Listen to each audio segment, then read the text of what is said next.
Welcome back to my channel. ಹೊಸದಾಗಿ channel ನೋಡ್ತಾ ಇದ್ದರೆ ಸಬ್ಸ್ಕ್ರೈಬ್ ಮಾಡಿಕೊಂಡು ಸಪೋರ್ಟ್ ಮಾಡಿ. ವಾರಾಹಿ ದೇವಿಯ ಆಶೀರ್ವಾದ ಅನುಗ್ರಹ ಎಲ್ಲರ ಮೇಲೂ ಇರಲಿ ಅಂತ ವಿಡಿಯೋ ಪ್ರಾರಂಭ ಮಾಡ್ತಾ ಇದ್ದೀನಿ ಸ್ನೇಹಿತರೆ. ಇದೇ 29 ಮಾಘ ಮಾಸದ ಗುರುವಾರ ನಮಗೆ ಭೀಷ್ಮ ಏಕಾದಶಿ ಬಂದಿದೆ. ಭೀಷ್ಮ ಏಕಾದಶಿ ಅಂತ ಕೂಡ ಕರಿತೀವಿ, ಜಯ ಏಕಾದಶಿ ಅಂತ ಕೂಡ ಕರಿತೀವಿ.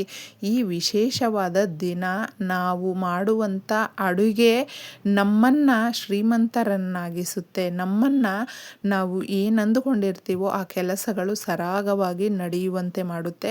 ನಮ್ಮ ಮನೆಯಲ್ಲಿ ತುಂಬಾ ಸಂತೋಷವಾಗಿ ಇರುವಂತೆ, ವರ್ಷ ಪೂರ್ತಿ ನಮ್ಮ ಮನೆಯಲ್ಲಿ ಎಲ್ಲ ರೀತಿಯ ಕಷ್ಟ ಸುಖಗಳು ಏನೇ ಬಂದರೂ ಕೂಡ ಅವುಗಳನ್ನು ಸಮಾನವಾಗಿ ನಾವು ಸ್ವೀಕಾರ ಮಾಡುವಂಥ ಮನಸ್ಥಿತಿ, ಆತ್ಮಸ್ಥೈರ್ಯ, ಆರೋಗ್ಯವಂತರಾಗಿ ನಾವು ಇರುವಂತೆ ಇದು ಮಾಡುತ್ತೆ. ಅಂದರೆ ಆಶ್ಚರ್ಯ ಅನ್ನಿಸ್ಬಹುದು. ಅಂದರೆ ನಾವು ಮಾಡುವಂಥ ಅಡಿಗೆ, ನಾವು ತಿನ್ನುವಂಥ ಊಟ ನಿಜವಾಗ್ಲೂ ಇಷ್ಟೆಲ್ಲ ಬದಲಾವಣೆ ಆಗಿಸುತ್ತಾ ಅನ್ನೋದು ತುಂಬ ಜನಕ್ಕೆ ಅನ್ನಿಸ್ಬಹುದು. ಇದು ಅಷ್ಟೊಂದು ಶಕ್ತಿಶಾಲಿಯಾಗಿರುವಂಥದ್ದು. ಹೌದು ಸ್ನೇಹಿತರೆ, ಅದಕ್ಕೋಸ್ಕರನೇ ನಮ್ಮ ಹಿರಿಯರು ಕೆಲವು ಆ ದಿನ, ತಿಥಿ, ವಾರಗಳು ಅನ್ನುವಂಥದ್ದು ಇದೇ ಕೆಲಸ ಮಾಡಬೇಕು, ಇದೇ ರೀತಿಯ ಅಡುಗೆ ಮಾಡ್ಕೊಂಡು ತಿನ್ನಬೇಕು ಅನ್ನುವಂಥದ್ದು ಆ ಪದ್ಧತಿಗಳನ್ನು ಇಟ್ಟಿದ್ದರು. ಆದರೆ ಅದನ್ನೆಲ್ಲವೂ ಕೂಡ ನಾವು ಈಗ ಅರ್ಥ ಮಾಡ್ಕೊಳ್ಳದೆ ಬೇರೆ ರೀತಿಯಲ್ಲಿ ಅದು ಮಾಡದೇ ಇದ್ದರೆ ಏನಾಗುತ್ತೆ, ಇದು ಮಾಡಿದ್ರೆ ಏನಾಗುತ್ತೆ ಅನ್ನುವಂಥ ಪ್ರಶ್ನೆಗಳನ್ನು ಮಾತ್ರ ನಾವು ಕೇಳಿಕೊಂಡು ಮುಂದೆ ಸಾಗ್ತಾ ಇದ್ದೀವಿ. ಆದರೆ ಭೀಷ್ಮ ಏಕಾದಶಿಯ ದಿನ ತಪ್ಪದೆ ನಾವು ಮಾಡುವಂಥ ಸ್ನಾನಕ್ಕೂ ಕೂಡ ಈ ವಸ್ತುಗಳನ್ನು ಹಾಕಿ ಸ್ನಾನ ಮಾಡೋದ್ರಿಂದ ಕೂಡ ನಮ್ಮ ಪಾಪ ದೋಷಗಳು ಏನೇ ಇದ್ದರೂ ಕೂಡ ಅದನ್ನು ನಾವು ದೂರ ಮಾಡಿ ಹಾಗೂ ಮೋಕ್ಷವನ್ನು ಪಡೆಯಬಹುದು. ಅಷ್ಟೊಂದು ಚೆನ್ನಾಗಿರುವಂಥ ಪರಿಹಾರ ಭೀಷ್ಮ ಏಕಾದಶಿ ಅಂದ್ರೇ ತುಂಬ ಅದ್ಭುತವಾಗಿರುವಂಥದ್ದು.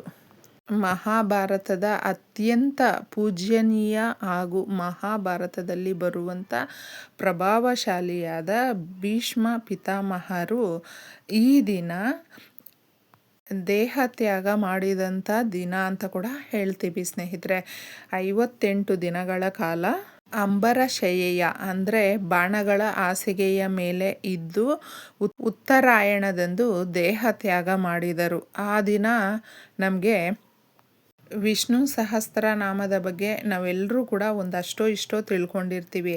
ಆದರೆ ಆ ದಿನವೇ ಭೀಷ್ಮ ಪಿತಾಮಹರು ಧರ್ಮರಾಜರಿಗೆ ಪಿತಾಮಹರು ಅದೇ ದಿನವೇ ವಿಷ್ಣು ಸಹಸ್ರನಾಮವನ್ನು ಬೋಧಿಸಿರುವಂಥ ಶಕ್ತಿದಾಯಕವಾದ ದಿನ ಅಂತ ಕೂಡ ನಾವು ಹೇಳ್ತೀವಿ. ಈ ದಿನ ನಾವು ಮುಖ್ಯವಾಗಿ, ಏಕೆಂದರೆ ಅವರು ಸ್ವತಃ ಯಾವ ದಿನ ದೇಹ ತ್ಯಾಗವನ್ನು ಮಾಡಿಕೊಳ್ಬೇಕು ಅನ್ನುವಂಥದ್ದು ಕೂಡ ಇಚ್ಛಾ ಮರಣವನ್ನು ಕೂಡ ಹೊಂದಿದ್ರು ಅಂತ ಹೇಳಬಹುದು. ಅಷ್ಟೊಂದು ಶಕ್ತಿಶಾಲಿಯಾದಂಥ ಭೀಷ್ಮ ಪಿತಾಮಹರ ಆ ಒಂದು ಏಕಾದಶಿಯ ದಿನ ನಾವು ಮುಖ್ಯವಾಗಿ ಈ ಒಂದು ಸಣ್ಣ ಪರಿಹಾರಗಳನ್ನು ಮಾಡ್ಕೊಳ್ತಾ ಬಂದರೆ ನಿಜವಾಗ್ಲೂ ಚೆನ್ನಾಗಿರುತ್ತೆ. ಈ ದಿನ ದಾನ ಧರ್ಮ ಮಾಡೋದು ಕೂಡ ಅತ್ಯದ್ಭುತವಾಗಿರುತ್ತೆ. ಯಾರಿಗಾದರೂ ನಿಮ್ಮ ಕೈಯಲ್ಲಿ ಏನೆಲ್ಲ ತೋಚುತ್ತೋ ಅದನ್ನು ದಾನ ಮಾಡಬಹುದು. ಈ ದಿನ ಮುಖ್ಯವಾಗಿ ಹೇಳಬೇಕು ಅಂದರೆ ಎಳ್ಳನ್ನು ದಾನ ಮಾಡೋದ್ರಿಂದ ಸಾಲವನ್ನು ಬೇಗ ತೀರಿಸ್ಕೊಳ್ಬಹುದು. ಸಾಲಗಾರರು ತುಂಬ ಕಾಟ ಅಂದರೆ ಅದರಿಂದ ನೀವು ಹೊರಗಡೆ ಬರಬಹುದು ಅಂತ ಹೇಳ್ತೀನಿ. ಈ ದಿನ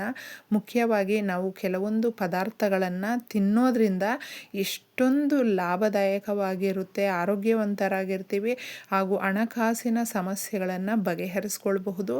ಒಳ್ಳೆಯ ಅವಕಾಶಗಳು ಅನ್ನೋದು ಬರುತ್ತೆ, ಒಳ್ಳೆ ದಿನಗಳು ಅಂತ ಹೇಳ್ತೀವಿ ನೋಡಿ, ಆ ದಿನಗಳು ನಮಗೆ ಬರುತ್ತೆ ಸ್ನೇಹಿತರೆ. ತುಂಬ ಜನಕ್ಕೆ ಇದು ಆಶ್ಚರ್ಯ ಅನ್ನಿಸ್ಬಹುದು. ನಾವು ಇದನ್ನು ಫಾಲೋ ಮಾಡಿದ್ರೆ ನಮಗೇನೆ ಗೊತ್ತಾಗ್ಬಿಡುತ್ತೆ ಈ ವರ್ಷದಲ್ಲಿ ಯಾವ ಒಂದು ಬದಲಾವಣೆಗಳು ನಮ್ಮಲ್ಲಾಗುತ್ತೆ ಅನ್ನೋದು. ಹುರುಳಿ ಕಾಳನ್ನು ನೀವು ಯಾವುದೇ ರೂಪದಲ್ಲೂ ಕೂಡ ಈ ದಿನ ಸೇವನೆ ಮಾಡಬಹುದು. ಮುಖ್ಯವಾಗಿ ಹಾಗೂ ಪಪ್ಪಾಯ ತಿನ್ನಿ. ಯಾರು ಬೇಕಾದರೂ ಆರೋಗ್ಯವಂತರಾಗಿ ಇರೋದಕ್ಕೂ ಕೂಡ ಇದು ತುಂಬ ಸಹಾಯ ಮಾಡುತ್ತೆ. ಅದನ್ನು ಕೂಡ ಯಾವುದೋ ಒಂದು ರೂಪದಲ್ಲಿ ನಾವು ತಿನ್ನಬಹುದು. ಇನ್ನು ಬೆಂಡೆಕಾಯಿ ಹಾಗೂ ಸೊಪ್ಪನ್ನು ಈ ದಿನ ತಿನ್ನೋದ್ರಿಂದ ಕೂಡ ತುಂಬ ಲಾಭದಾಯಕವಾಗಿರುತ್ತೆ. ಮುಖ್ಯವಾಗಿ ನಾವು ಈ ದಿನ ಕುಂಬಳಕಾಯಿಯನ್ನು ತಿನ್ನಬಾರ್ದು, ಇದನ್ನು ನೆನಪಲ್ಲಿಟ್ಕೊಳ್ಳಿ ಸ್ನೇಹಿತರೆ. ಹಾಗೂ ಹೀರೆಕಾಯಿಯನ್ನು ಕೂಡ ಬಜ್ಜಿ ರೂಪದಲ್ಲಿ, ಸಾಂಬಾರು ರೂಪದಲ್ಲೂ ಕೂಡ ಇದನ್ನು ತಿನ್ನಬಾರ್ದು. ಕೆಲವೊಂದು ಪದಾರ್ಥಗಳನ್ನು ತಿನ್ನುವುದು ಎಷ್ಟು ಮುಖ್ಯವಾಗಿರುತ್ತೋ ಆ ದಿನ ನಾವು ಕೆಲವೊಂದು ವಸ್ತುಗಳನ್ನು ಕೂಡ ಪದಾರ್ಥಗಳನ್ನು ಅವಾಯ್ಡ್ ಮಾಡೋದು ಕೂಡ ಅಷ್ಟೇ ಶಕ್ತಿಶಾಲಿಯಾಗಿರುತ್ತೆ. ಇವುಗಳನ್ನು ನೀವು ಸ್ವಲ್ಪ ಎಚ್ಚರಿಕೆಯಿಂದ ಇನ್ನು ಆ ದಿನ ಮುಖ್ಯವಾಗಿ ಯಾವುದೇ ರೀತಿಯಾದಂಥ ನಾನ್ ವೆಜ್ ಪದಾರ್ಥಗಳನ್ನು ಕೂಡ ನಾವು ತಿನ್ನಬಾರ್ದು. ತಲೆಗೆ ಎಣ್ಣೆಯನ್ನು ಇಟ್ಕೊಳ್ಬಾರ್ದು, ಮರೆತು ಕೂಡ ಇಟ್ಕೊಳ್ಳೋದಕ್ಕೆ ಹೋಗಬೇಡಿ. ಯಾಕಂದರೆ ಅವ್ರಿಗೆ ಆರೋಗ್ಯ ಸಮಸ್ಯೆಗಳು ಬರುತ್ತೆ, ಆಯುಷ್ಯ ಕಡಿಮೆ ಆಗುತ್ತೆ ಅನ್ನುವಂಥದ್ದು ಇರೋದರಿಂದ ಈ ದಿನ ಮುಖ್ಯವಾಗಿ ಇನ್ನು ನಮ್ಮ ಮನೆಯ ಹತ್ತಿರ ಇರುವಂಥ ತುಳಸಿ ಗಿಡಕ್ಕೆ ನೀರನ್ನು ಹಾಕಬಾರ್ದು. ಮೊದಲೇ ನಾವು ಪೂಜೆಗೆ ಹಾಗೂ ಸ್ನಾನಕ್ಕೆ ಬೇಕಾಗಿರೋದ್ರಿಂದ ಒಂದಷ್ಟು ಎಲೆಗಳನ್ನು ನಾವು ಪೂಜೆ ಮಾಡದೇ ಇರುವಂಥ ಗಿಡದಲ್ಲಿ ತೆಗೆದಿಟ್ಕೊಳ್ಳಿ.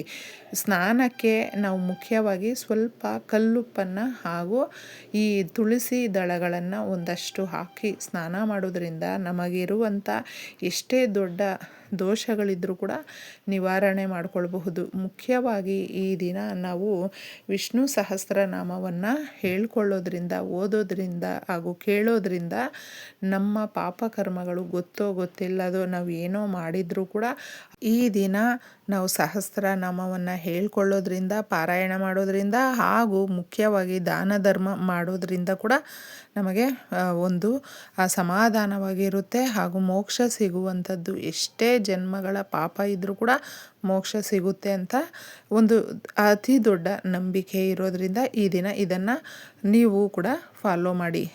ನಮಗೇನಾದರೂ ಪಿತೃಗಳ ಶಾಪ ಅನ್ನೋದಿದ್ದಾಗ ತಪ್ಪದೆ ಈ ದಿನ ಪ್ರತಿಯೊಬ್ಬರೂ ಕೂಡ ಆ ಎಳ್ಳು ನೀರನ್ನು ತಗೊಂಡು ತರ್ಪಣ ಬಿಡೋದ್ರಿಂದ, ಮುಖ್ಯವಾಗಿ ಭೀಷ್ಮ ಪಿತಾಮಹರು ಎಲ್ರಿಗೂ ಕೂಡ ಅವರು ಪಿತಾಮಹರಾಗಿರೋದ್ರಿಂದ ತರ್ಪಣ ಬಿಡೋದು ಕೂಡ ನಮಗೆ ಎಷ್ಟೇ ಒಂದು ದೋಷಗಳಿದ್ರೂ ಕೂಡ ನಿವಾರಣೆ ಆಗುತ್ತೆ.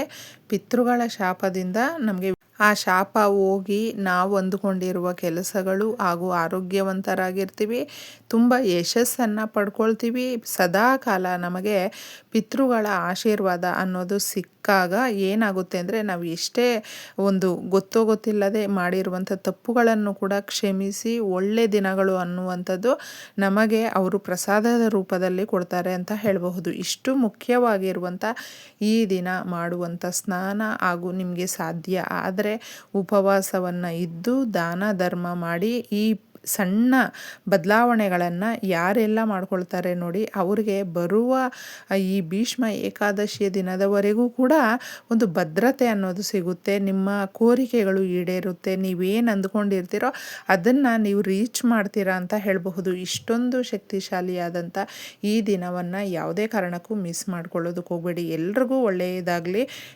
ಧನ್ಯವಾದಗಳು.